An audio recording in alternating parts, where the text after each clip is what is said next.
Hello అందరికీ welcome to వన్య వంటశాల. ఎలా ఉన్నారు, ఏం చేస్తున్నారు కామెంట్ బాక్స్లో కామెంట్ చేయండి. ఇక్కడ చూస్తున్నారు కదా, మనం మినపప్పు నానబెట్టుకున్నాం, పొట్టు పొట్టుగా కూడా ఉన్నది.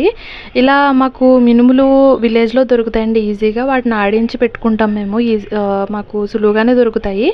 సో ఇలా పొట్టుగా ఉన్నవి మనం ఆడించుకుని తింటూ ఉంటే ఆరోగ్యానికి కూడా మంచిదండి. మినపగుళ్ళు కూడా ఇప్పుడు ఇన్స్టెంట్గా దొరుకుతున్నాయి షాపుల్లో. కాకపోతే దానికన్నా ఇది ఇంకా బెనిఫిట్, ఎందుకంటే ఫైబర్ యాడ్ అవుద్ది కాబట్టి.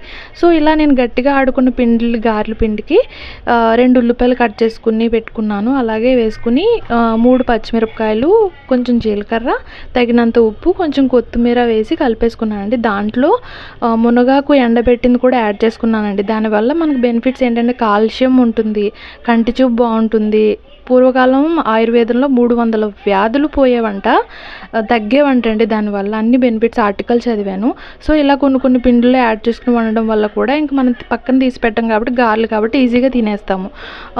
ఇలా మనం కలిపేసుకున్న తర్వాత మనం ఎంచక్కా వేసేసుకుని క్రిస్పీగా కారంగా హోటల్ స్టైల్లో వస్తుంది భలే. కానీ నాకు ఈ గారెలు చూసినప్పుడల్లా తింటే గారెలు తినాలి, వింటే భారతం వినాలి అనే సామెత గుర్తొస్తుందండి. మా అమ్మ కూడా చెప్తూ ఉండేది, పూర్వకాలం గారెలు అంటే మాత్రం చుట్టాలైనా రావాలి, పండగలైనా రావాలి, అలా చేసుకునే వాళ్ళము, చికెన్ అన్నీ చేసేసి. కానీ ఇప్పుడైతే మాత్రం ఇన్స్టెంట్గా చేసేసుకుంటున్నాము.